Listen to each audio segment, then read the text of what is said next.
Herkese salam. Yeni kanalımın 3. videosuna hoş gelmişsiniz. Eğer beni tanımırsınızsa buradaki i butonuna kanalımın ilk videosuna keçerek benim kim olduğumu öğrenebilirsiniz. Ama yine de ben her zamanki gibi kısaca məlumat vermek istedim ki ben Röya Umbayeva, 21 yaşım var. Türkiye'de təhsil almışam ve yeni mezun olmuşam. Türkiye'nin Sivas şehrində Sivas Cumhuriyet Üniversitesi Mimarlıq, Güzel Sanatlar ve Tasarım Fakültesi Grafik Sanatlar bölümü mezunuyam. Bugünkü videomuzun mövzusu Türkiye'de universitet həyatı, universitetdə imtahanlar, universitetin qaydaları, nələr baş verir və əgər siz Türkiyəyə universitet oxumağa gəlsəz, burada nələrlə qarşılaşacaqsınız, onlardan danışacağıq. Yenə də dediyim kimi Türkiyəyə necə gəldiyimi, hansı yollarla gəldiyimi, hansı imtahanları verdiyimi, hazırlıqlar, bütün prosesi bura klikləyərək i butonundakı ikinci videomdan baxa bilərsiniz. Bu isə bizim 3-cü videomuzdur. Bəli, yenə hər zamanki kimi dəftərimə bütün qeydlərimi almışam. 3-cü videoda nələrdən danışacağıq, nələrdən bəhs eləyəcəyik, keçə bilərik. Videonun girişini çox uzatmayaq və 3-cü videomuz başlasın. Bəli, bugünkü mövzumuzda daha çox imtahan sistemindən danışacağıq. İlk mövzumuz imtahan sistemidir. İlk öncə yenə qısaca Türkiyədəki bu semestrları demək istəyirəm. Türkiyə universitetlərində Azərbaycanda da olduğu kimi 2 semestr olur. Sentyabrın sonu, yanvarın ortalarına qədər 1-ci semestr olur və 1-ci semestrə də güz dönəmi deyilir.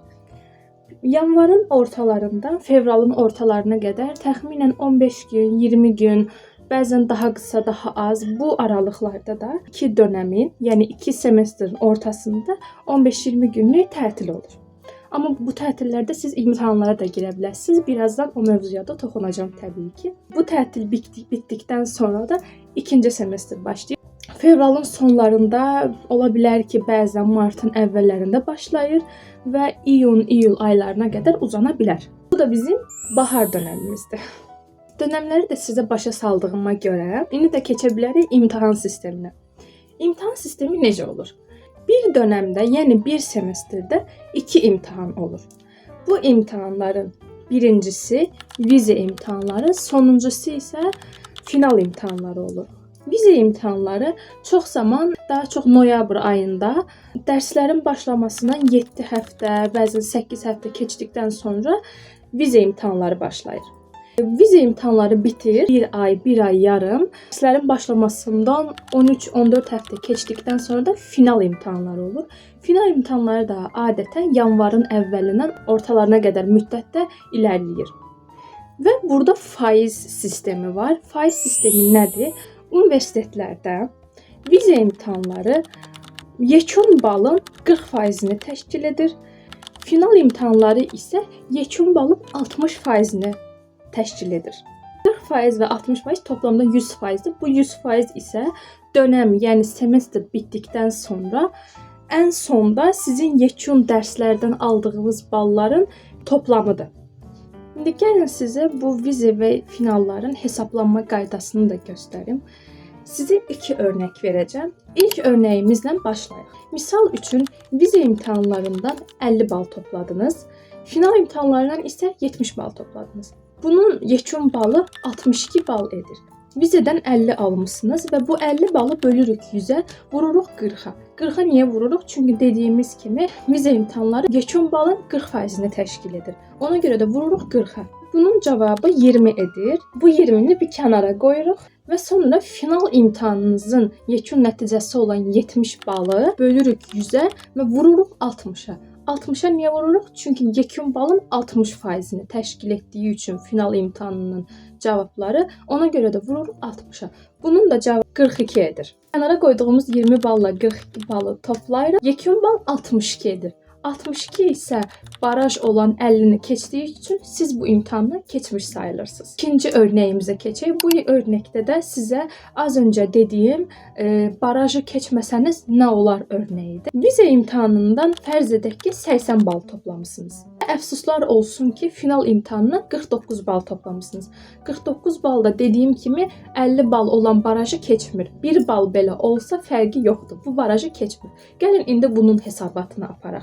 80 balı yenə bölürük 100-ə, vururuq 40-a və nəticə 32 edir. 32-ni yenə bir kənara qoyuruq.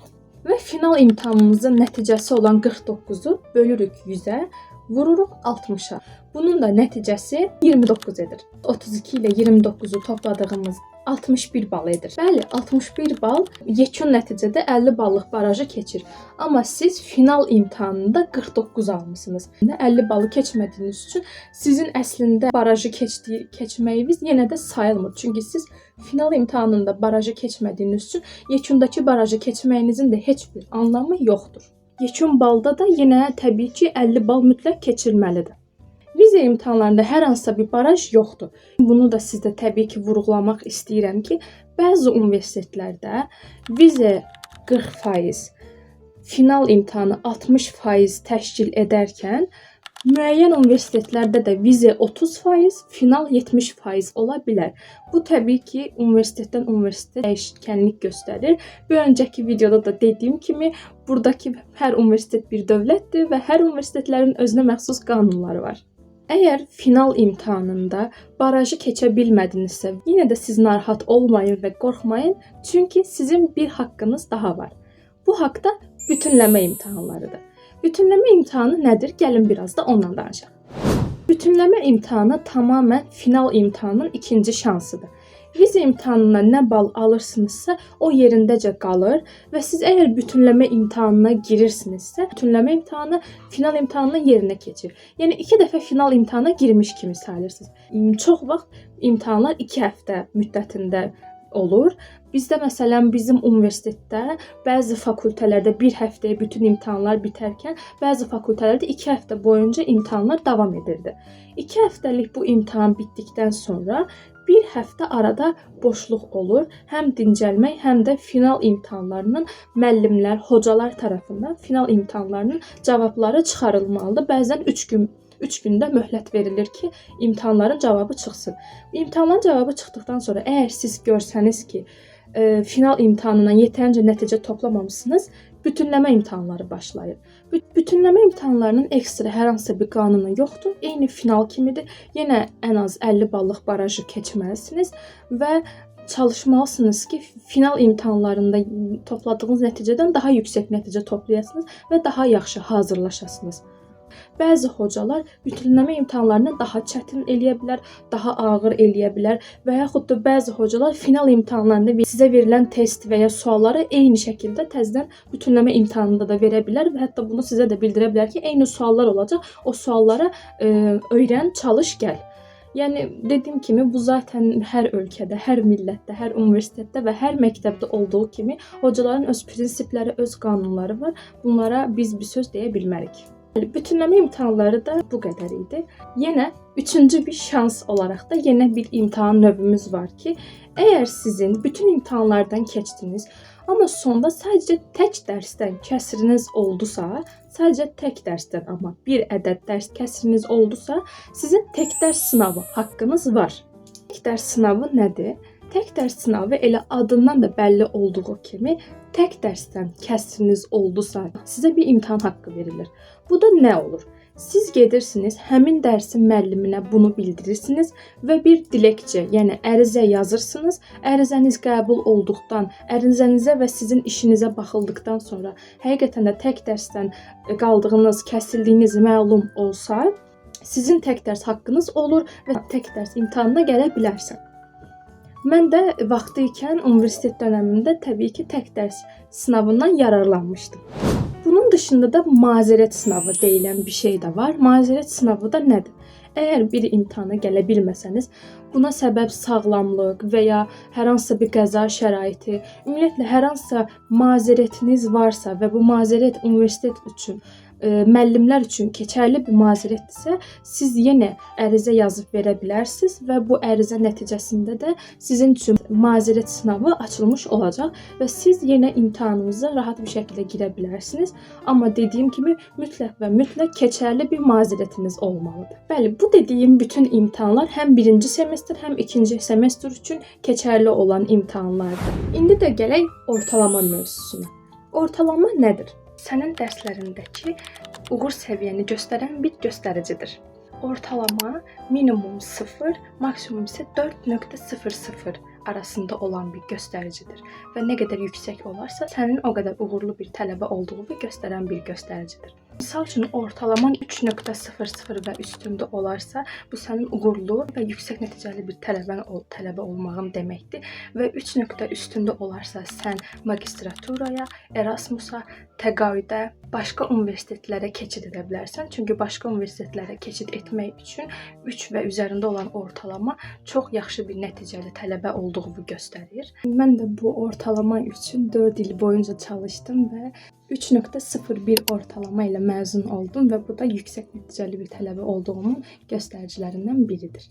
Əgər ortalamanız 2.00 və altında isə, bu zəif nəticəli olan bir göstəricidir və sizin zəif nəticəli, aşağı ballar toplamış bir tələbə olduğunuzu göstərir və bu da təbii ki, biraz mənfi göstəricidir desəm yeridir, yəni çox da bir şey yoxdur. Amma gələcəkdə əgər başqa az öncə saydığım nüanslarla ilgili bir şeylər eləmək istəsəz, Erasmus, magistratura kimi digər başvurmaq istədiyimiz qurumlar olsa, bu göstəriciyə baxılacaqdır. Əgər məzun olduğunuzda sizin ortalamanız 3 və üstündə olarsa, siz onur öyrəncisi sayılırsınız və onur bəlgəsi verilir. Siz onur bəlgəsinə sahib olursunuz və əgər sizin ortalamanız 3.50 və üstündə olarsa, siz yüksək onur öyrəncisi sayılırsınız və sizə yüksək onur bəlgəsi verilir. Amma yenə də dediyim kimi, siz məzun olduğunuzda bunu öz danışman hocanızdan və ya dekanlıqdan mütləq soruşmalısınız. Sizin bu haqqınız varsa, bu haqqınızdan təbii ki, istifadə etməlisiniz. İndi də gələk davamsızlıq mövzusuna. Davamsızlıq nədir? Davamsızlıq Azərbaycan dilində qayıb deməkdir və sizin hər dönəm başına tək dərsdən 4 davamsızlıq haqqınız olur. Amma tək dərsdən 4 davamsızlıq haqqı. Türkiyədəki universitetlərdə çox zaman bir dərs, bir həftə ərzində sadəcə bir dəfə keçilir. Mən Azərbaycandakı universitetlərdə bu hansı qaydadadır, necədir, əslində bununla bağlı bir fikrim yoxdur. Amma misal üçün məktəblərdə bir dərs həftənin 5 günü belə keçilə bilər. Misal üçün riyaziyyat və ya ana dili dərsləri kimi dərslər həftənin hər günü keçilir. Amma universitetdə bu belə deyil. Bizim universitetlərdə bir dərs həftədə sadəcə bir dəfə olur. Əgər siz tək dərsdən 4 davamsızlıq haqqını doldursanız, artıq 5-ci haqqınız qalmayacaq. Yəni 5-ci səfər davamsızlıq eləsəniz, o dərsdən davamsızlıqdan qalmış olacaqsınız və artıq imtahana girmək zorunda da deyilsiniz, çünki artıq o dərsdən kəsildiniz. Amma dediyim kimi, bəzi hocalar var ki, 5-ci davamsızlığı görməzdən gələ bilər və ya məsəl üçün mənim 1-ci kursda olub ki, bir dərsdən 7 davamsızlıq eləmişdim və buna baxmayaraq hoca çox yaxşı hoca olduğu üçün mənim o 7 davamsızlıq haqqıma görə məni dərsdən kəsməmişdi. Amma bəzi hocalar da var ki, 4 dərs 5-cini elədinsə direkt kəsir. Amma siz də qayda-qanuna riayət eləməlisiniz mütləq. Bütünləmə mövzusuna geri dönmək istəyirəm, çünki orada qısa bir məlumat verəcəkdim. Videonun başında da dediyim kimi, ola bilər ki, iki dönəmin arasında olan 15-20 günlük tətilinizdə imtahanlara girmiş ola bilərsiniz dedim və bu mövzuya birazdan toxunacağam demişdim. O mövzuya gələk ki, niyə siz tətildə imtahana girə bilərsiniz? Çünki final imtahanları bitir. Final imtahanları bitir və 2-3 gün ərzində o imtahanların cavabı çıxır. Siz dərslərdən keçmişsinizsə, artıq sizin 15-20 günlük tətiliniz başlayır. Tətilim başladığımda mən İstanbula, yəni anamgilin yanına gəlirdim. 15-20 gün İstanbulda öz evimdə qalırdım və ya mən 1-ci, 2-ci kursu biz Kapadokiyada yaşamışıq və ya Kapadokiyaya gedirdim. Tətillərdə Kapadokiyada qalırdım. Bayram tətilləri, Ramazan tətili falan olurdu. Onlarda mən gedirdim. Əgər siz bütünləmə imtahanlarına qalsaz, bütünləmə imtahanları bu tətilin tam ortasında olduğu üçün sizin artıq tətilinizin çox az bir qismi qalır və maksimum bir həftə falan sonra dərslər başlayacağı üçün. Yəni bu nüansı da bildirmək istəyirəm ki, bu şəkildə ola bilər. Əslində bir öncəki videoda bu mövzuya toxunmuşdum. Burada kəsrlərdə pul keçmir. Azərbaycanda kəsrlər çox pis bir şeymiş kimi insanlar rəftar eləyir və ya tələbələrin valideynləri çox pis bir şeymiş kimi göstərilir. Amma Türkiyədə elə deyil. Türkiyədə kəsr sözü zaten yoxdur. Türkiyədə dərsdən qalmaq var və dərsdən qalırsınızsa gələn il bu dərsi altdan alırsınız. Altdan almaq nə deməkdir? Məsələn üçün, siz 100 dönəmində tutaq ki, deyək ki, qrafik sənətlər dərsindən kəsriniz oldu və bu dərsi siz gələn ilin güz dönəmində, amma gələn ilin güz dönəmində mütləq. Gələn ilin bahar dönəmi və ya bir sonraki semestrdə o dərsi ala bilmirsiniz. Mütləq həmin ilin o dönəminə denk gəlməlidir. Gələn ilin yenidən güz dönəmində qrafik təsəvvür dərsini altdan alırsınız. Əgər davamsızlıqdan, yəni qayıbdan qalmısınızsa, o dərsə getməlisiniz. Yəni o dərsə girmək məcburiyyətində qalırsınız. Çünki davamsızlıqdan qalmısınız. Dərsə gəlməməzlikdən kəsilmisiniz o dərsdən. Amma əgər davamsızlıqdan qalmamısınızsa, gələn il bu dərsə heç girmirsiniz. Sadəcə viza imtahanlarında və final imtahanlarında bu dərsə girirsiniz. Burada kəsilmək çox da böyük bir şey deyil və həll olunacaq bir şeydir. Azərbaycanda çox böyük bir şeymiş kimi insanlar rəftar edir və bundan utanırlar və yaxud pul ödəyirlər, keçirlər falan. Yəni burada bu elə bir şey deyil, bu ola biləcək bir şeydir. Ən yaxşı oxuyan şagird də edə bilər, zəif oxuyan şagirdlər də edə bilər təbii ki. Türkiyədə hər hansısa bir yerdə pul keçmir. Əgər kəsiriniz olarsa pul ödəyərək keçmirsiniz. Belə bir qurum, belə bir şirkət, belə bir şey qətiyyən söz konusu belə olamaz. Mütləq o dərsi oxuyacaqsınız, çalışacaqsınız və o dərsdən keçəcəksiniz. Başqa şansınız yoxdur. Bəli, gələk son mövzumuz olan ÖBS-yə. ÖBS nədir? ÖBS-nin açılımı öğrenci bilgi sistemidir. Hər universitetin öğrenci bilgi sistemi olur. Bu bir saytdır. Universitetin öz saytıdır. Siz bu saytdan bütün bilgilərinizə baxa bilərsiniz. Siz neçənci kurssuz, hansı dərslərdən kəsiriniz var, hal-hazırda sizin aldığınız dərsləri, vizelərdən və ya finallardan aldığınız ballar, not ortalamanızda bütün bilgiləriniz bu sistemdə, bu saytda qeyd olunur. İmtahanların cavabı çıxır və siz girirsiniz bu saytdan öz imtahanlarınızın cavabına, nəticələrinə baxa bilirsiniz. Bugünlük bu qədər idi. Videomuzun sonuna gəldik. Əgər videomu bəyəndinizsə, həqiqətən də sizə yararlı məlumatlar verə bildimsə, nə xoş mənə. Yeni açılmış kanal üçün dəstəyiniz, videonu bəyənməyiniz belə çox önəmlidir. Videomu bəyənməyi, kanalıma abunə olmağı, şərh bölməsinə suallarınızı da yaza bilərsiniz. Öz suallarınızı və ya şərhlərinizi yazmağı da unutmayın. Əgər suallarınız olarsa, mən sevə-sevə sizin suallarınıza cavab verməyə hazıram. Gələn videolarda görüşənədək hələlik.